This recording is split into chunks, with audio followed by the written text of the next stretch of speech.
Okay, today we're with John Peters from Peters Brothers Farm Supply, and he's going to show us the new Maestro from Horsch. Yep, it's a 24-row, 30-inch planter. It runs electric drives, so it's a real simple meter system. Basically, what they've done is they've made it really simple so a guy can work on it himself and make sure everything's working without a test stand. You can open up this little door and you'll see this little disc. It's like a saw blade. You can get in there.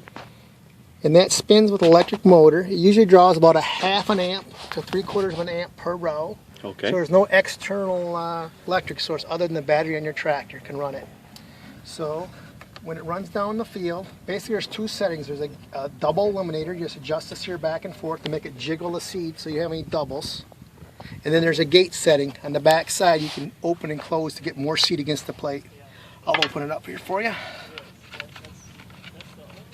And it runs fairly high vacuum pressure, usually running about 30 to 35 pounds of vacuum. The implement bar is your vacuum tube. So there's a sensor right there for your vacuum. So it has like a common rail for vacuum, and each row unit hooks in it directly. So there's no seals and rubber hoses and things to maintain. It could potentially give you a problem.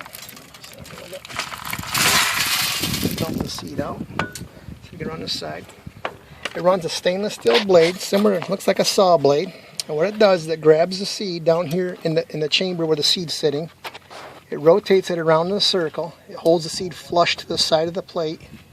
As this little vacuum channel decreases and is eliminated by this stainless steel wear strip right here, it loses its vacuum and it sheds the seed right off the end of the blade in a one fluid movement, going from a circular motion down to a linear motion, right down through the seed tube, right out in a seed lock wheel, which is over here.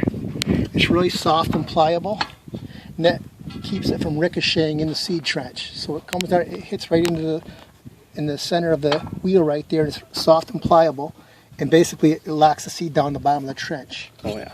So that's really simple. And if for some reason, say it was drawing too many amps, most likely it's just too much pressure in this point right here from the vacuum. You just add another shim back here. That brings out the seed plate farther away from that wear strip, that stainless steel wear strip, so it doesn't drag as hard. So that's where you get that nice fluid, even movement without a lot of power requirement. Okay. So it's really simple design. You don't need a test stand for it. Basically what you can do is you can open it up here, look in there when the vacuum is running, and you can hit this little red button here, double click right here. You double click that and that'll spin this motor. And you can see the seeds coming off, and you hit it again, it'll stop it. And then you can see if there's any doubles or skips stuck to the side of that plate. You can adjust it accordingly. And once you get to that point, let me get that one close back up.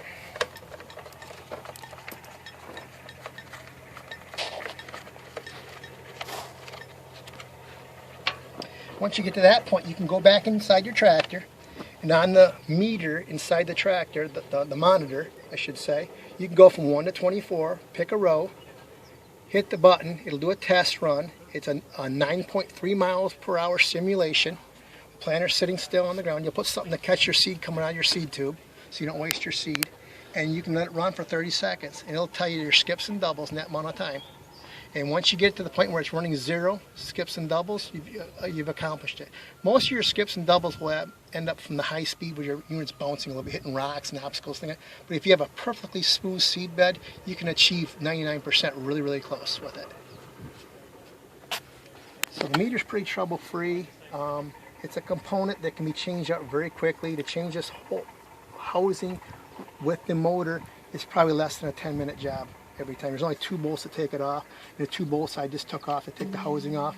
And you replace it, unplug it, put it back together, and you're back up running. So if you ever had an issue with it, it's a really easy component to change.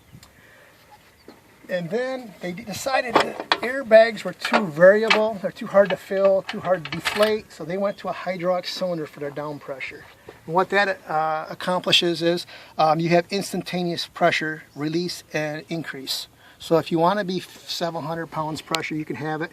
And if you want to come up to a water spot or something moist where it's going to sink the units, you simply hit a button on the monitor and you can decrease it just like that to 0 to get through the wet spot.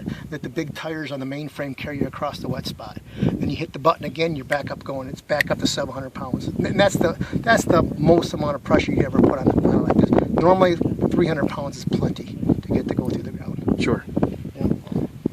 And then it's running right now with the in-furrow. I don't know if you can get down the bottom here. See, it has the in-furrow tube.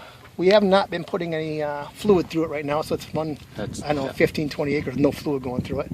But anyways, that's part of the seed unit. It has this tube already on it. It's not something you have to buy. It's already incorporated in it. It's welded down and through there. It comes out through the front. It's part of the unit. And it's kind of a different design, the way it folds. Right now, we're probably at about maybe 10, 15 degrees of folding. Down will be 0. Straight up in the air will be 90. We'll fold it up for you to see how it folds later on. But basically, the machine is really nimble to get around. It's only 12 feet wide, 13 feet tall. It's about 30 feet long. And it's folded up, which is quite a considerable amount less than most models get done. It's really easy for transport. We can go around the front side here. Weight transport.